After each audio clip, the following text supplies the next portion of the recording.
Rachel Harris, a simple black woman, quietly stepped into the Pinnacle Marketing Solutions office in downtown Chicago. It was a gloomy Friday morning, the sky overcast and cold, just like the way Rachel always felt each day she came to work. Pinnacle's office gleamed with polished glass walls, cold steel accents, and such lavish furnishings that anyone walking in for the first time would be awestruck.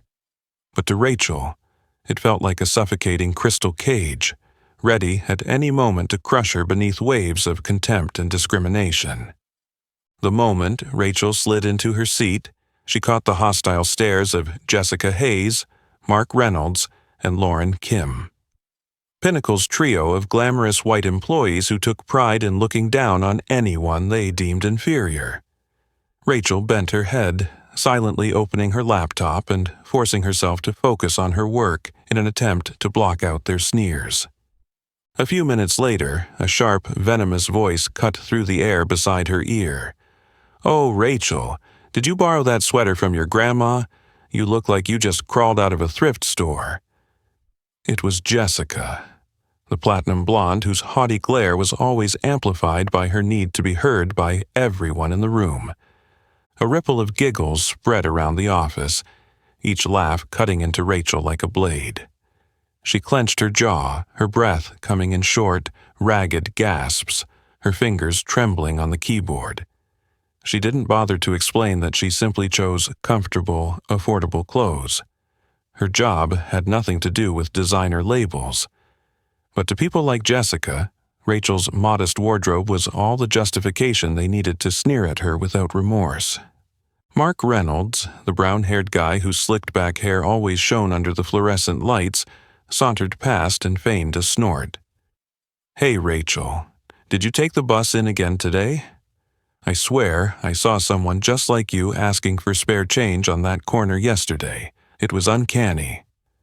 Lauren Kim, the impeccably groomed Asian-American woman, whipped out her phone, snapped a quick picture of Rachel's worn tote bag, and chirped excitedly, "#cheap secondhand fashion.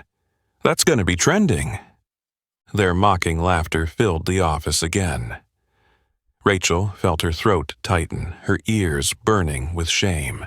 Still, she forced a calm expression and bent over her keyboard, pretending she hadn't heard a thing.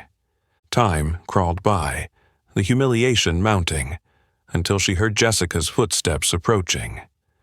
Without warning, Jessica coldly tipped an entire can of soda over Rachel, drenching her simple gray sweater so it clung to her skin, soaked through and sticky. "Oh, sorry, Rachel, but I figured you might need a shower.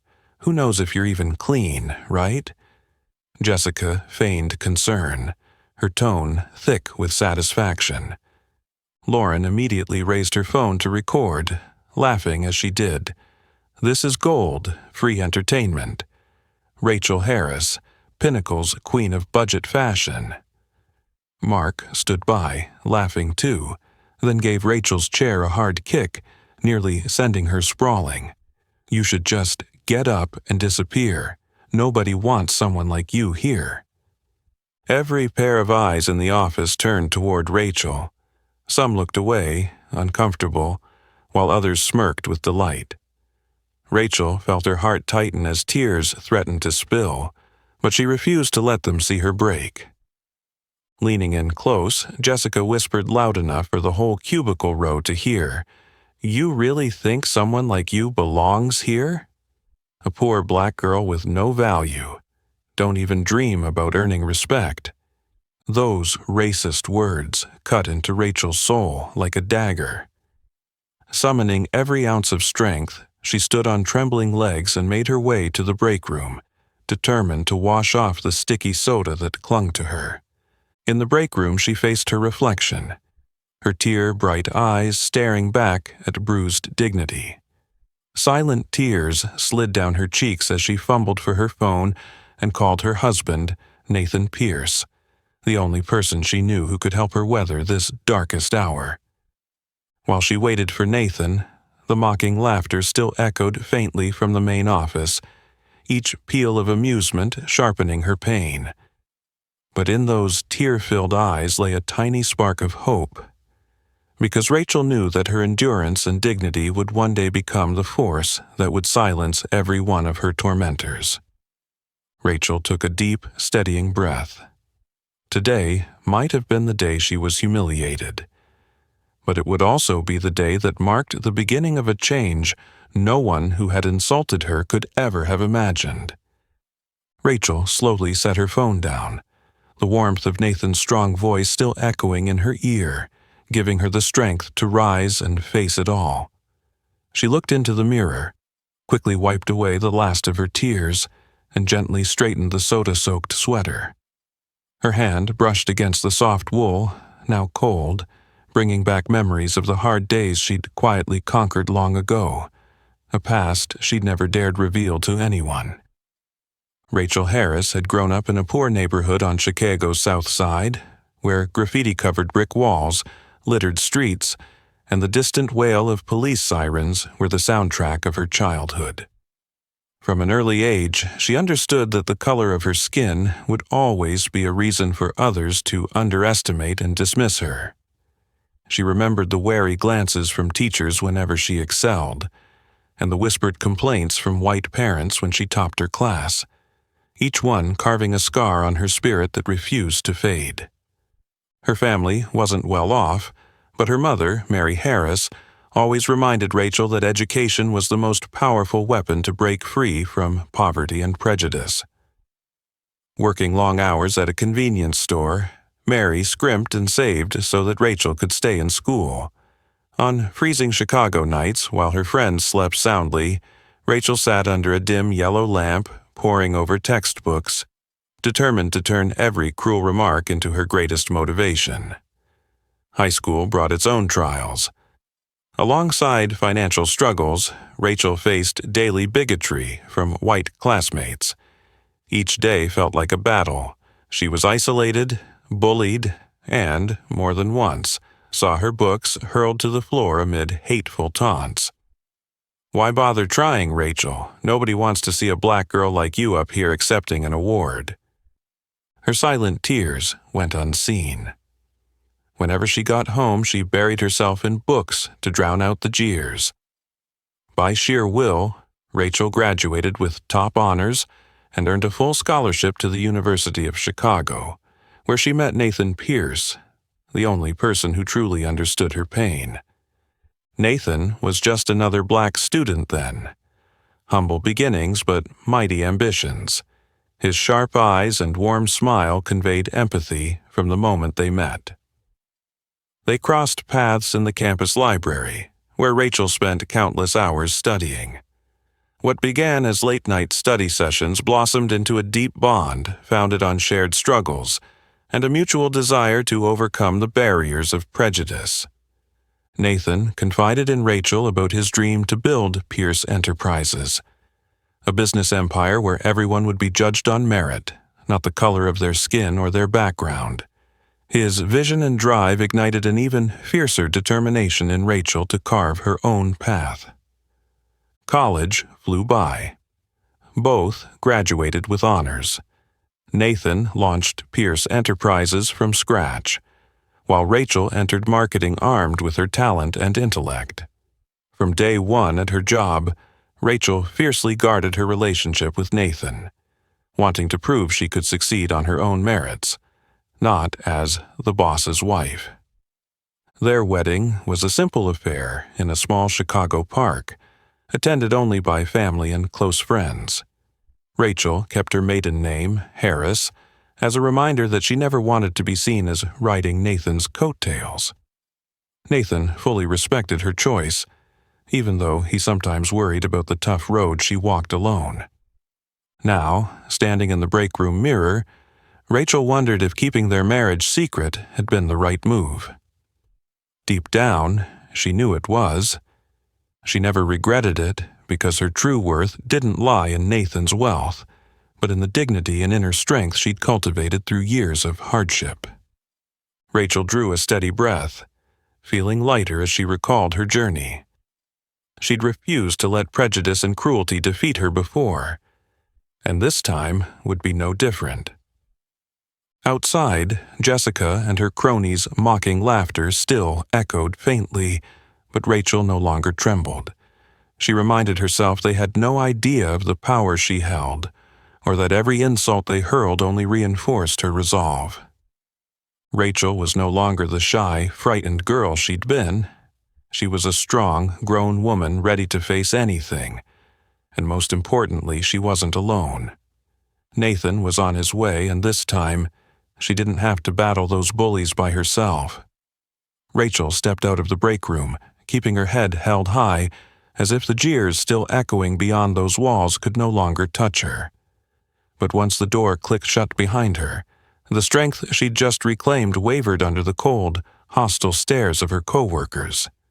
None more so than Jessica, whose icy, malicious gaze treated Rachel like an invisible object not worth her attention. Yet, somehow precious enough to stomp down on, to reinforce Jessica's own sense of superiority. From the very first day Rachel walked into Pinnacle, Jessica Hayes viewed her as either a threat or a personal insult. Jessica was the type who prided herself on her glamorous wardrobe, designer handbags, and extravagant parties. In contrast, Rachel always wore her hair naturally, simple sweaters, and carried a plain canvas tote. To Jessica, that unpretentious look was like a thorn in her side, a constant reminder that Rachel didn't belong in a place as upscale as Pinnacle. Every morning, Rachel felt Jessica's scrutinizing gaze like a chill laser, sizing her up from head to toe before settling spitefully on Rachel's natural curls. Once, during a crowded meeting, Jessica had deliberately spoken loud enough for everyone to hear. "Hey, Rachel, just so you know, this is a corporate office, not some hip-hop coffee shop. Maybe your hairstyle would be better suited to serving lattes in a sketchy neighborhood cafe." Mark and Lauren's laughter immediately joined in, rippling through the office and making Rachel feel like a child shoved into the center of a cruel joke. Still, Rachel said nothing. She lowered her head, took notes, and fought to keep her hurt from showing. She knew that, with people like Jessica, any reaction would just give them more ammunition to attack. Lauren Kim was different. Not as overt as Jessica, but she delighted in psychological warfare. The young Asian American woman would secretly film Rachel throughout the day, then post clips on social media with snarky captions like, "Watch the underdog try to fit in with the elite," or, "Who gave her permission to sit next to us?" Lauren's posts drew other colleagues into the circus, quietly isolating Rachel within a vicious, invisible ring. Mark Reynolds was the worst. As a sales rep with slicked-back gel and a permanent smirk, he made no secret of his racism. Every time Rachel passed his desk, he'd lob a cruel side comment just loud enough for her to hear. If she were really so smart, she'd realize this place isn't meant for some poor black girl like her.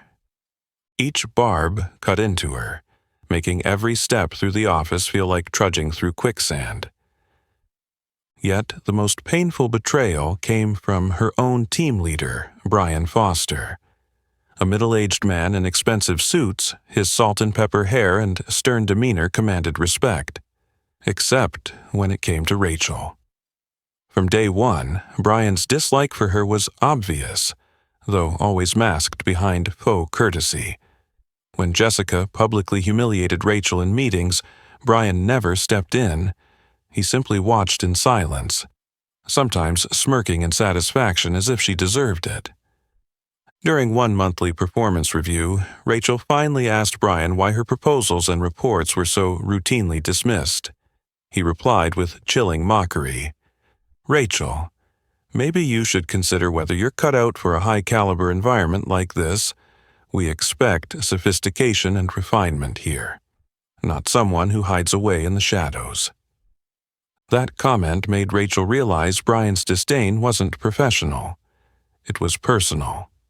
It carried all the unspoken biases about her skin color, her background, and her modest lifestyle. From then on, she understood that Brian was tacitly green-lighting Jessica and the others, making her isolation and pressure even more suffocating. Day after day, Pinnacle felt less like a workplace and more like a mental battlefield.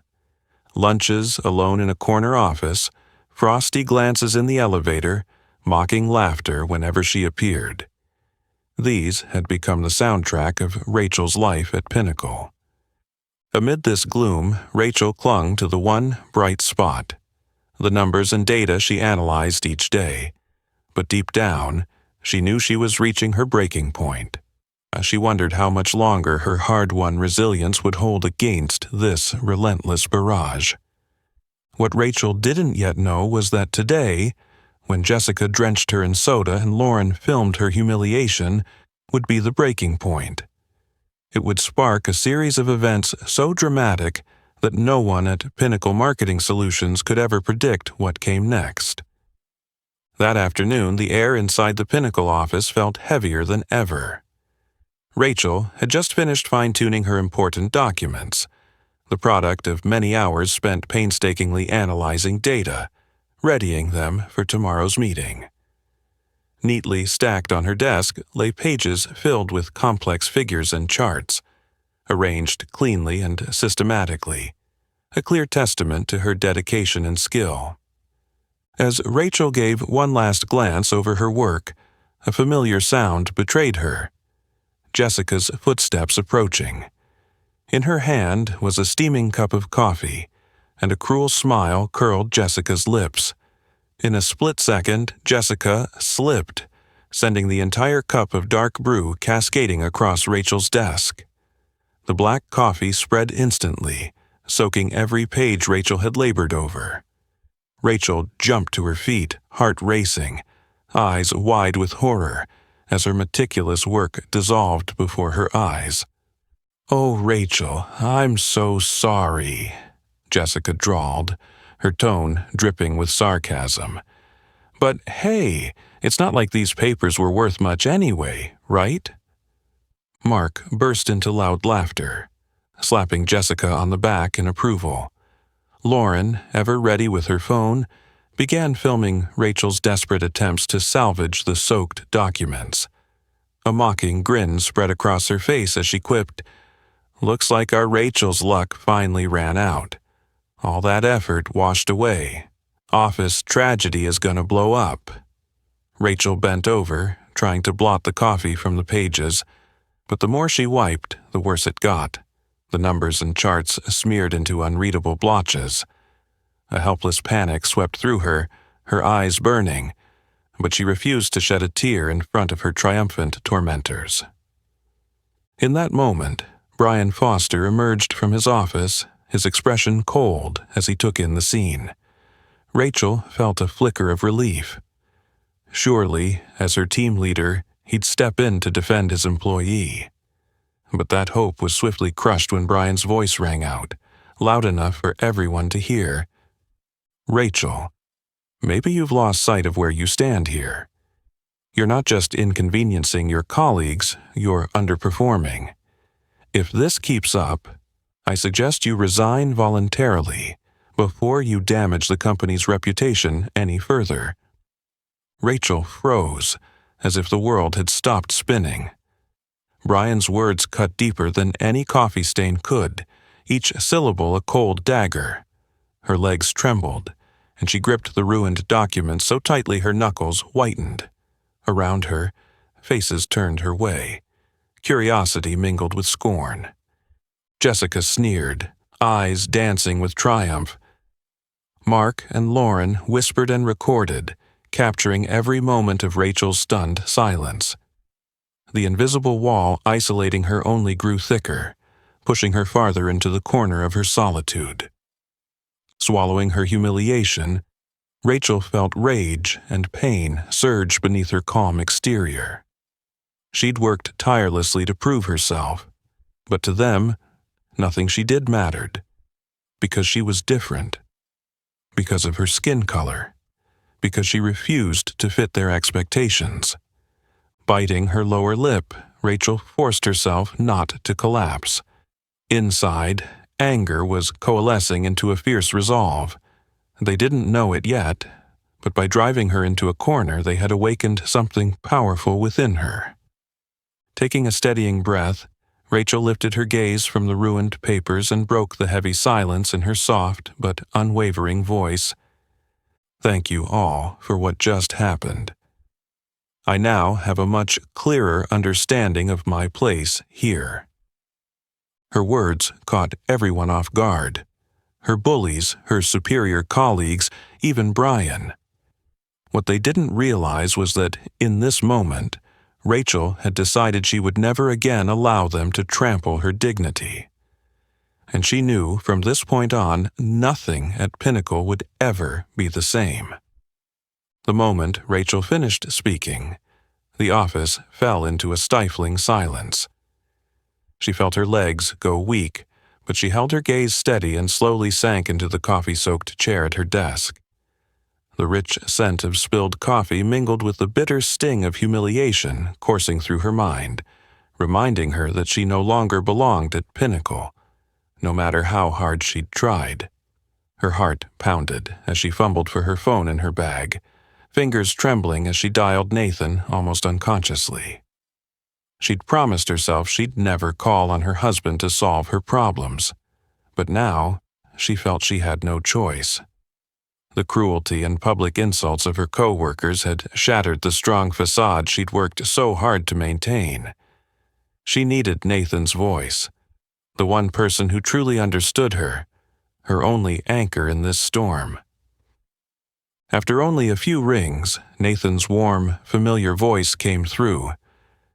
"Rachel, are you okay?" At the sound of his voice, the tears Rachel had been holding back burst free, and her voice shook uncontrollably. "Nate, I'm not okay at all." "What happened, Rachel?" Nathan's tone turned serious, laced with concern. He knew how strong she was, how rarely she showed weakness. This fragility in her voice set off alarm bells. Taking a deep, ragged breath, Rachel forced herself to stay calm, though her voice still trembled. "I don't know how much longer I can take this, Nate. They've been so cruel. They mock me every day, insult me, look down on me just because I'm different, because of my skin color and my simple way of life." Nathan listened in silence, his heart clenching at the pain in her words. He spoke softly but firmly. "Rachel, who's doing this to you? Tell me their names." Rachel shook her head, though Nathan couldn't see it.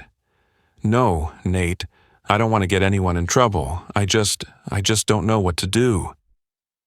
Nathan sighed, understanding that Rachel would never betray her own pride by naming names, but in that moment he resolved that he would not allow anyone to treat her this way another day. "Stay right where you are, Rachel. I'm on my way to your office. I won't let this continue." Rachel blinked back fresh tears and managed to whisper, "Okay, I'll wait." The call ended. Rachel set her phone down, eyes unfocused as she stared into space. But the silence lasted only a heartbeat before Jessica's mocking laughter cut through once more. Jessica deliberately raised her voice so the entire office could hear. Who was Rachel calling? Her poor little boyfriend. Bet he's riding the bus over to save her. Mark and Lauren doubled over with laughter while Brian watched from afar, offering nothing but a cold smile. Lauren raised her phone to record again, capturing Rachel sitting silently, eyes reddened, despair etched on her face. "Look, everyone, Pinnacle's drama queen is crying for help. A drama queen is about to start trending." Each barb felt like a stab to Rachel's heart, but this time she stayed silent. She would wait for Nathan. If anyone could help her stand firm, it was him. Jessica, clearly annoyed by Rachel's quiet, leaned in close and hissed in her ear, "Rachel, do you really think anyone can save you? No one can rescue you from the fact that you don't belong here, that you're not worthy." Rachel closed her eyes as the office seemed to spin, but deep inside, a proud voice reminded her that Nathan was coming, and she no longer had to face this alone.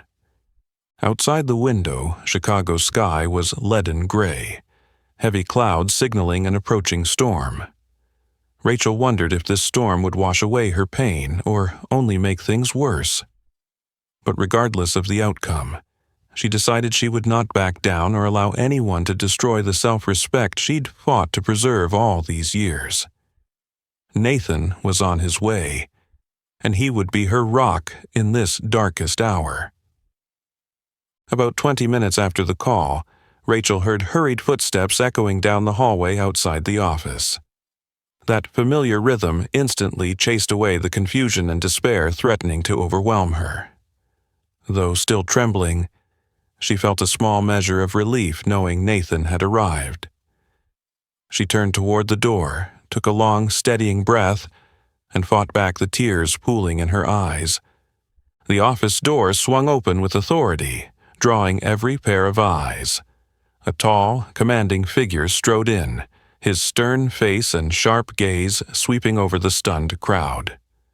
The room fell into a tense, suffocating silence as everyone recognized not some stranger, but Nathan Pierce, CEO of Pierce Enterprises and chairman of the parent company that owns Pinnacle Marketing Solutions. Nathan's eyes locked on Rachel with a mix of concern and barely concealed anger. He crossed the room and knelt beside her, placing a reassuring hand on her shoulder as he asked in a low, caring voice, "Rachel, are you all right?" Rachel nodded silently, unable to speak, but her eyes conveyed all the gratitude and comfort she felt. Jessica, standing just a few feet away, stared in disbelief. Her face shifted from shock to horror in an instant. She glanced at Mark and Lauren, both of whom had gone pale, their usual arrogance drained away. Even Brian Foster, always so composed and cold, couldn't hide the tension etched on his features. Nathan rose slowly and faced the entire office. His calm yet authoritative voice swept over them like a wave. "Some of you may not realize this, but Rachel Harris is my wife. I'm here today to address the serious insults and discrimination she's endured right here at work." His words exploded like a bomb in that silent room. The whispered chatter vanished entirely, replaced by the pounding of anxious hearts. Jessica looked nearly paralyzed. She couldn't believe that the woman she'd tormented was married to the most powerful man in the company. Nathan's gaze swept the office and lingered deliberately on Jessica, Mark, and Lauren, making all three shudder. Then, still calm but icy, he continued, "I need to know immediately who among you perpetrated these offenses against my wife. Who turned this workplace into a daily battlefield for her?" The tension thickened until it felt almost tangible. Rachel sat quietly by his side, eyes cast downward. She didn't want to single anyone out, but deep inside, she felt the justice Nathan was determined to deliver. Jessica forced herself to speak, stepping forward with a strained smile and the softest tone she could muster. "Mr. Pierce, I think this is just a little misunderstanding. We were only joking around. There was no real malice intended." "Joking?" Nathan cut her off, his stare razor-sharp. "You think dumping coffee on her important documents and publicly insulting her with hateful language is a joke? Especially when she's my wife?" Mark and Lauren exchanged terrified looks as sweat beaded on their foreheads. Brian, standing off to the side, tried to avert his eyes, but Nathan turned on him next. "And you, Mr. Foster, as her team leader, why did you allow this to go on without intervening?" Brian stammered, panic in his voice. I honestly didn't realize it had gone this far, Mr. Pierce." Nathan's lips curled in a cold smile, his voice even more steely and resolute. I'm very disappointed that a team leader would tolerate this kind of prejudice in his own office. I'll be reviewing your role here quite closely." Not a soul dared speak. Jessica, once so confident, now shook in place, her face drained of color. Mark and Lauren remained frozen, unable to move even an inch. Nathan turned back to Rachel gently. "Rachel, can you tell me who directly harmed you today?" Rachel shook her head softly and replied, "I don't want revenge, Nate. I just want to make sure this never happens to anyone else." Nathan gave her hand a reassuring squeeze, then faced the room one last time with a chilling determination. "If none of you own up, I will find out myself, and believe me, the consequences for those responsible will not be pleasant." His declaration rang through the office like a clarion call, plunging everyone into a suffocating stillness. Rachel looked up at Nathan and, for the first time, truly felt the strength of the man she loved and sensed the seismic change about to reshape life at Pinnacle forever. The air in the Pinnacle Marketing Solutions office grew so thick with tension that everyone could hear each other's ragged breaths. Rachel stood silently beside Nathan, her hand gripping his, her gaze fixed straight ahead, calm, composed, and dignified. She knew this moment would change everything, not just for her but for everyone in the room.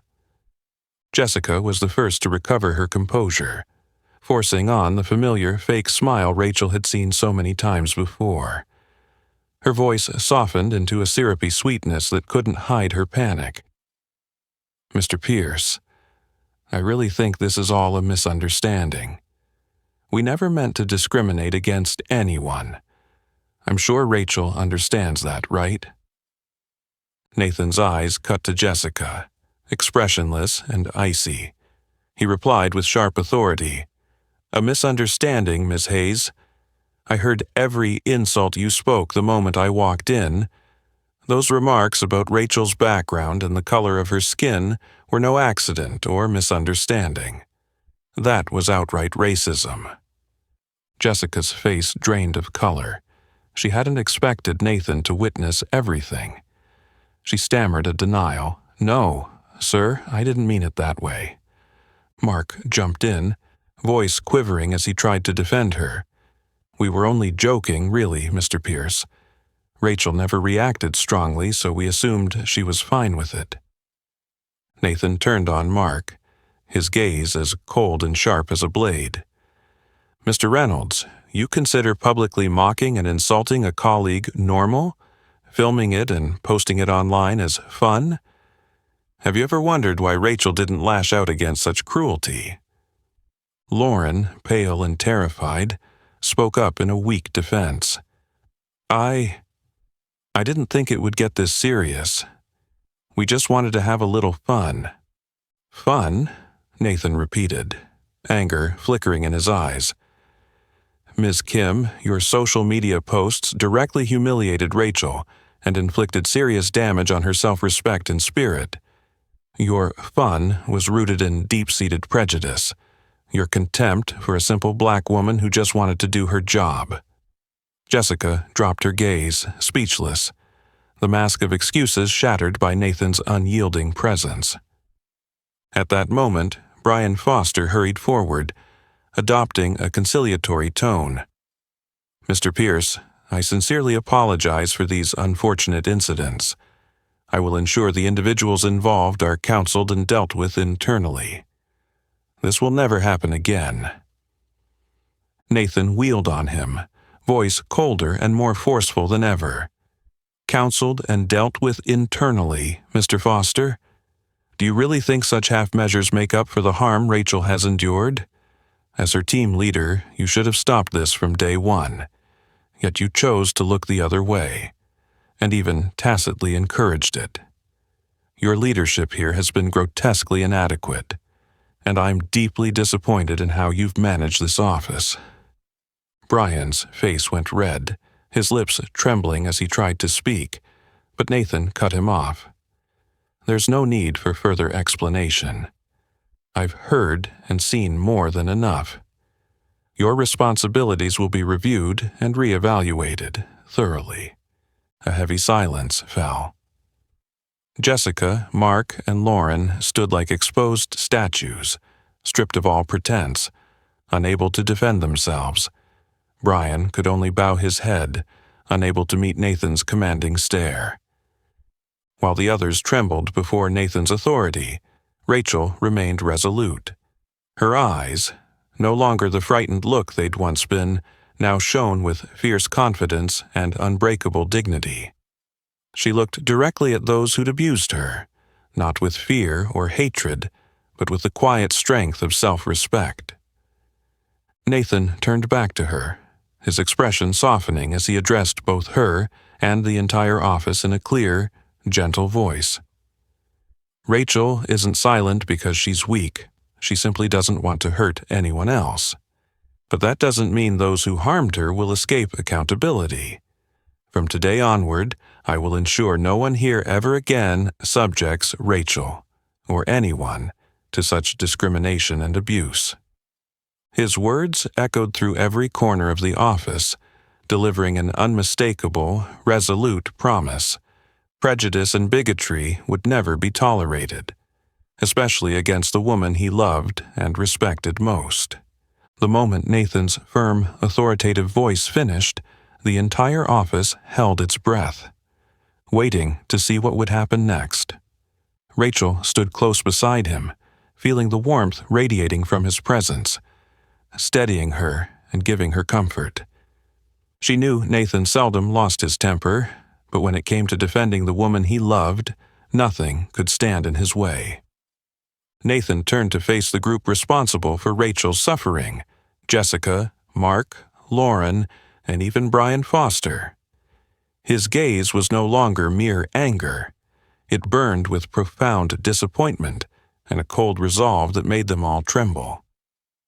"Jessica Hayes, Mark Reynolds, Lauren Kim, and you, Brian Foster," he said, pausing so each name echoed clearly through the room. "Effective immediately. None of you remain employees of Pinnacle. I'm terminating you all right now for your racist behavior for insulting and demeaning a colleague." Jessica's face went ashen. Mark and Lauren's eyes widened in horror, unable to believe what they'd just heard. Brian Foster struggled to steady himself, his legs visibly shaking. Nathan pressed on, his tone like a verdict. "I will also ensure that within the city limits of Chicago, no company will ever hire you again. You will be held fully accountable for the harm you've caused." Jessica erupted in rage and despair, lunging toward Rachel, her face contorted with hatred as she spat out, "This is all your fault. You really think you're better than us just because your husband is rich? You don't deserve to be here. You're just a lowlife using—" Nathan stepped between them, raising his hand in a commanding gesture. His voice thundered, "Enough! Miss Hayes, you have no right to speak to my wife like that. You and these people destroyed your own careers with your despicable actions. Rachel never used anything but her kindness and silence. You and your colleagues abused that, trampling her again and again." Jessica recoiled, a mixture of fury and fear in her eyes. Mark and Lauren stood frozen, unable to utter another word. At that moment, the office door swung open and security guards entered, faces grim as they awaited Nathan's command. Without a word, he nodded, and they moved forward to escort the newly fired employees out. The scene was one of utter humiliation for Jessica's group. Mark and Lauren kept their heads down, shoulders hunched in shame. Brian Foster attempted to maintain a shred of dignity, but the mocking glances from his former team cut him to the bone. Jessica, still in disbelief, screamed as she was led away, her voice cracking with fury, "You'll regret this. Rachel, you're a fraud. Nobody ever respected you." Nathan turned back to her one last time, calm but unyielding. "No, Miss Hayes. You're the one who will regret crossing the woman I love most. Today's events are the inevitable consequence of your immoral actions. And remember this: every door of opportunity in this city has just slammed shut in your face." Jessica paused, tears of bitter anger streaming down her cheeks as she was escorted out. The office fell into that same heavy silence once more. Nathan faced the remaining staff, stepping forward with a voice that brooked no argument. "I want each of you to understand something. Pinnacle, and every company under Pierce Enterprises, will never tolerate racism, bullying, or the demeaning of any colleague. Whoever dares to repeat such behavior will face consequences far harsher than those you have just witnessed." His gaze swept the room, the weight of his authority compelling everyone to lower their eyes in respect and fear. Rachel stood by his side in quiet strength and pride. For the first time in what felt like forever, she knew she was truly protected and valued for the person she was. Nathan gently squeezed her hand and looked into her eyes, his tone soft but clear for all to hear. "Rachel, you will never have to endure this again. I promise you, things will change." Rachel met his gaze and nodded, a fierce confidence welling up inside her. The days of prejudice and humiliation were over, and the man beside her was the reason she would always stand tall, no matter what came next. Immediately after the office door closed behind those who had been fired, Rachel remained standing silently next to Nathan. She felt a palpable wave of relief in her heart, yet her eyes still held a trace of concern. The consequences Jessica, Mark, Lauren, and Brian had just faced were more than just losing their jobs. They were only the beginning of the storm that lay ahead. Just hours after her ignominious exit from Pinnacle, Jessica Hayes posted a lengthy apology on social media, attempting to explain and excuse her racist and insulting behavior toward Rachel. In her statement, she insisted it had been a simple misunderstanding, and that she'd never realized the impact of her words. What Jessica hadn't anticipated was the furious backlash from the online community. Within minutes of her post going live, thousands of negative comments flooded her page. People condemned her outright, exposing her cruelty and hypocrisy, and reshared Lauren's videos mocking Rachel. Many users called for a total boycott of Jessica, vowing never to support any brand she represented. The rapid spread of this outrage left Jessica completely isolated, both professionally and personally. In less than 2 days, Jessica's personal and professional reputation lay in ruins. Recruiters quickly removed her from candidate lists, and every brand she'd partnered with severed ties. Panic set in as she realized she was completely unemployable in Chicago. Friends and former colleagues turned their backs, leaving her alone amid a fierce tide of public condemnation. Meanwhile, Mark Reynolds faced his own bitter reckoning. His arrogance and involvement in a racial scandal made him unpalatable to top firms. Every interview ended with a polite but frosty rejection. Companies made clear they didn't want to be associated with someone known for bigotry. Mark sank into despair as the career future he once took pride in slipped through his fingers like sand. Lauren Kim, once celebrated for her vibrant social media presence, paid dearly for her callous actions. As the videos she'd posted were shared and reshared, her hard-earned following evaporated. Tens of thousands unfollowed her. Sponsorships and lucrative contracts were canceled en masse. Her apologies went unheard. She was utterly ostracized on the very platforms she once ruled. The harshest fallout, however, befell Brian Foster. As team leader, he should have stopped the discriminatory behavior, but instead he remained silent, effectively condoning it. News of his complicity spread quickly through Chicago's professional circles, turning him into an object of scorn. Applications to other marketing firms were met with curt dismissals. No one wanted to hire a manager who'd allowed public humiliation of his own team members. In a remarkably short time, Brian found himself completely blacklisted, unable to land even the most junior marketing roles he once considered his birthright. Despair and regret gnawed at him whenever he recalled standing silently by as Rachel was mistreated, knowing he'd watched his own career plunge into the abyss. Meanwhile, Rachel and Nathan carried on with strength and serenity. Rachel felt no joy in witnessing their suffering, but she understood those consequences were inevitable, the price they paid for ignorance, lack of compassion, and deep-seated prejudice that drove their wrongdoing. Each time she reflected on these events, Rachel's appreciation for kindness, empathy, and dignity deepened. She knew that, while society still harbored bias and injustice, she and Nathan would always stand firm, never allowing people like Jessica, Mark, Lauren, or Brian to shake their confidence or self-worth. In the end, those who sowed hurt were cast aside by society, while the woman they once belittled and insulted stood tall beside her loving husband, earning the respect of everyone around her for the courage, strength, and dignity she'd shown throughout this arduous journey. After the storm of public outrage had finally settled, Rachel knew that the chapter of her life at Pinnacle was officially closed.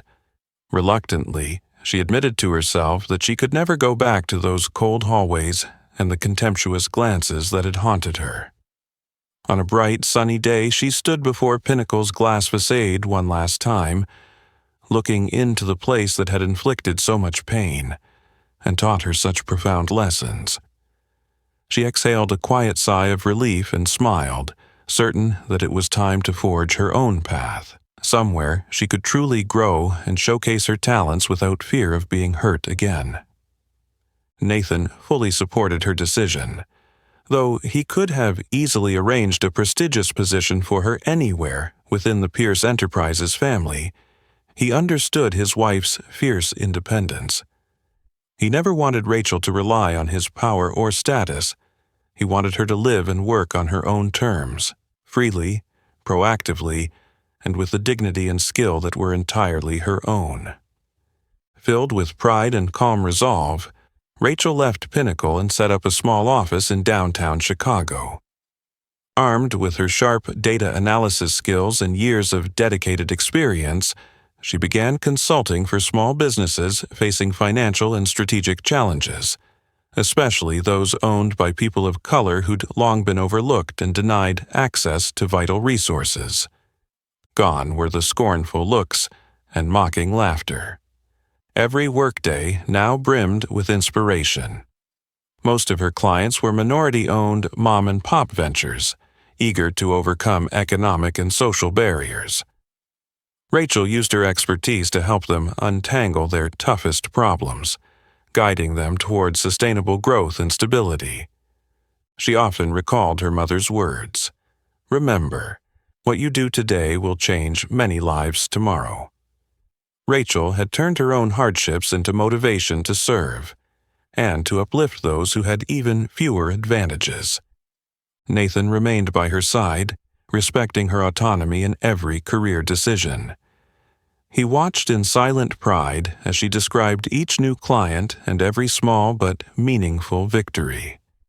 Each evening, as they sat together in their quiet city apartment, Nathan reminded Rachel that she was staying true to herself and that he believed wholeheartedly in her. During those months, they conceived a new initiative, a charitable fund to support victims of workplace discrimination. Nathan provided strong financial backing, but it was Rachel who designed the programs and strategies.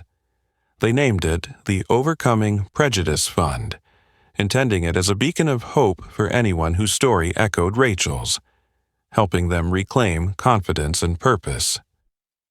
From its first days, the fund attracted significant attention, not just because of Nathan's name, but because of Rachel's compelling story. Each survivor's testimony was shared publicly, sparking widespread awareness about racial bias in the workplace. Rachel frequently spoke at panels and workshops to inspire other young professionals of color, showing them that they, too, could rise above prejudice through merit and dignity. As for those who'd once scorned her at Pinnacle, Rachel felt no hatred, only gratitude. Their cruelty had awakened her to her true worth.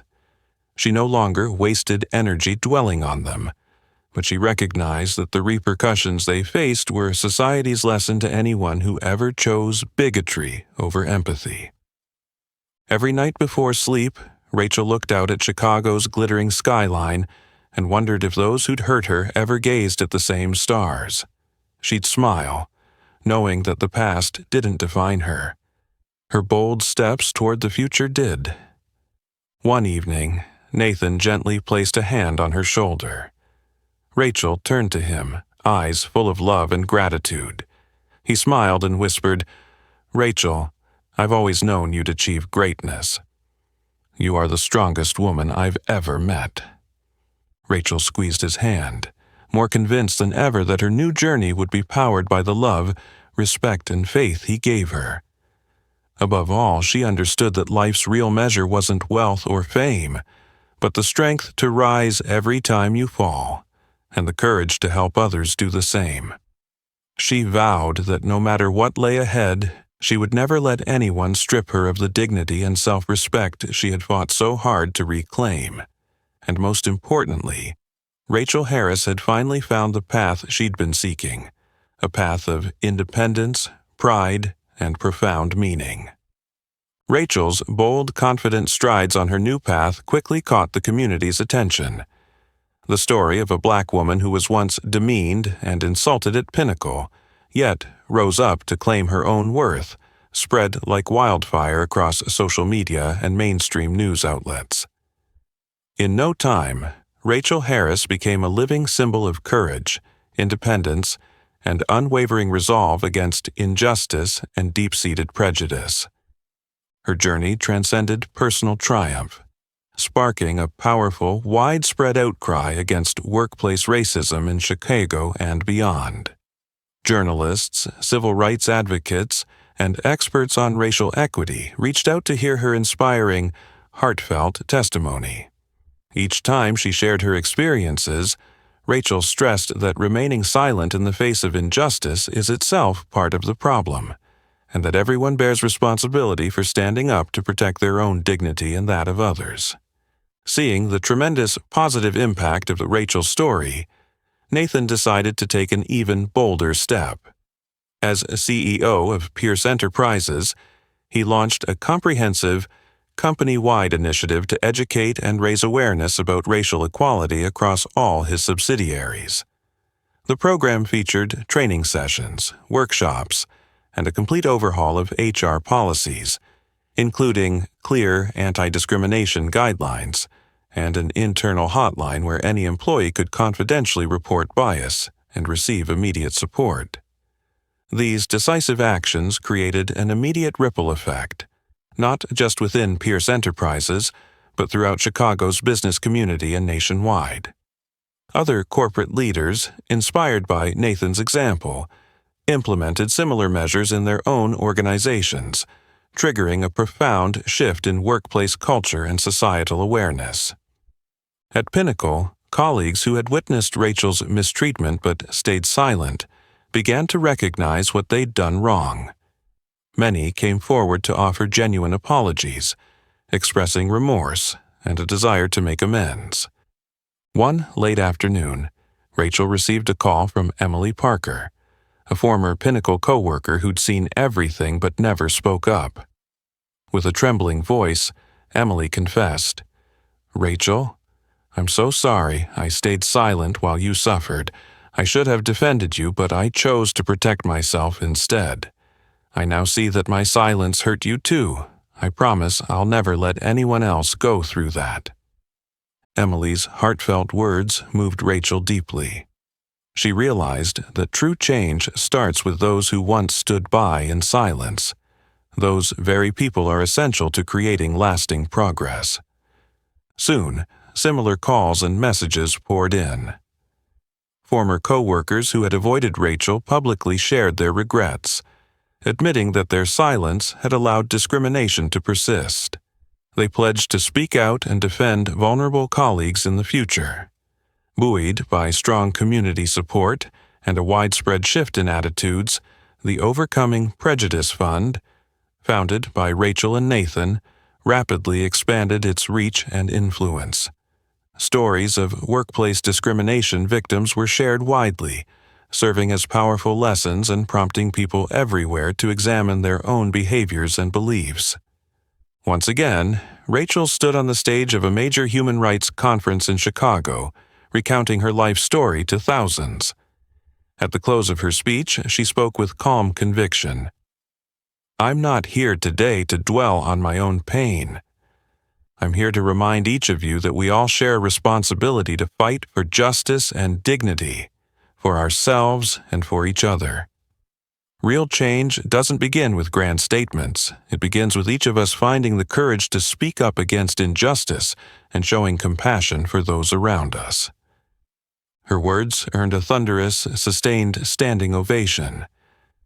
From the audience, Nathan watched with pride, realizing that the woman he loved had become not only strong and independent, but also a powerful catalyst for positive change across Chicago and far beyond. Amid the applause, Rachel smiled softly, her heart full of joy and hope. She knew her journey had never been easy, but her bravery in walking that path had made her the dignified, powerful woman she was today. More than anything, she believed her story would remain a beacon of hope, lighting the way for all who still find themselves trapped in the shadows of prejudice and bias. The sun was sinking below the horizon, casting a warm golden glow over Chicago. Rachel and Nathan sat together on the balcony of their luxury apartment, where they could see every building and street below, the very city that had witnessed both the storm and the beauty of their shared journey. In that peaceful moment, Rachel gently rested her head on Nathan's shoulder, her gaze fixed on the distant skyline where the last rays of daylight blended into the encroaching dusk. She took a deep breath, feeling each fresh inhale wash away the final echoes of past pain. "Nathan," she whispered softly, careful not to shatter the silence of the evening. "You know, I never sought revenge. What I really wanted was for my experience to change people's views on racism. I want them to understand that a person's worth isn't defined by skin color or background, but by their character and true ability." Nathan listened, pride filling his heart as he lightly squeezed her hand and spoke in a warm, sincere voice. "Rachel, I've never stopped being proud of you. Everything you've overcome, every challenge you faced head-on, shows the incredible strength of your spirit. I believe no one can ever shatter the dignity and courage you carry." Rachel smiled, feeling Nathan's words were the greatest gift her heart could receive. She thought back on the long road she'd traveled, from those anxious, fearful first days at Pinnacle to standing firm in the face of insults and ultimately walking away to build a new life. She realized that every wound, every hardship had forged the strong, dignified woman she had become. "Nate, I know racism won't disappear overnight," she continued in a calm yet powerful tone, "but I believe that every story shared, every person who rises up, every time we refuse to stay silent, those moments shift society's awareness bit by bit, and I believe that someday everyone will understand that kindness and integrity are the truest measures of a person's value." Nathan fell silent, his gentle gaze fixed on Rachel. He knew her words carried the deepest message of all, that her journey wasn't about personal victory or punishing those who hurt her, but about reminding the world of the importance of compassion, fairness, and true dignity. The sky had shifted to a soft lavender, and the city's lights began to twinkle like stars awakening. Rachel looked down at the bustling streets, cars streaming by as if unaware that, up here, she and Nathan had just completed one of the most important journeys of their lives. "You know, Rachel," Nathan eventually broke the silence, "you've shown me that power and wealth mean nothing if we can't use them to create positive change. You've inspired me to see that defending moral values and human dignity is the greatest strength we possess." Rachel turned to him, her eyes shining in the fading light, her heart swelling with joy. She knew this path had not only helped her rediscover herself, but had also opened Nathan's, their former colleagues, and countless others' eyes to the true value of every human being. At last, Rachel rose and moved to the edge of the balcony, gazing out once more at the horizon. Nathan stood behind her, gently wrapping his arms around her shoulders. She leaned back into him, a profound peace and fulfillment filling her soul. "I hope our story always reminds people that character and kindness will conquer every prejudice and injustice," she murmured, her words drifting on the soft evening breeze. "That everyone deserves respect and to be judged by their real talents and qualities, regardless of background or skin color." Nathan nodded, eyes on the darkening sky, his voice steady and full of faith. "Absolutely, Rachel. Your story is the perfect testament to that." Beneath Chicago's glittering nightscape, they stood together, hearts brimming with gratitude and hope for the future. They knew the values of compassion, justice, and dignity they'd fought for would continue to light the way for many more on their journey to overcome prejudice and reclaim their true worth. In that tranquil moment, the powerful message of love, integrity, and social fairness was reaffirmed, leaving an indelible mark not only on Rachel and Nathan, but on everyone touched by their inspiring tale. Rachel's story shows us that courage, kindness, and dignity are the real forces that can conquer every bias and injustice in life. No matter who you are or where you come from, your true value lies in your character and ability, not in your skin color, background, or appearance. How about you? What would you do if you were in Rachel's shoes? Share your thoughts in the comments below. If you found this story meaningful, please like, share, and subscribe to our channel to help spread positive values, and stay tuned for more inspiring stories in the future. Thank you for joining us.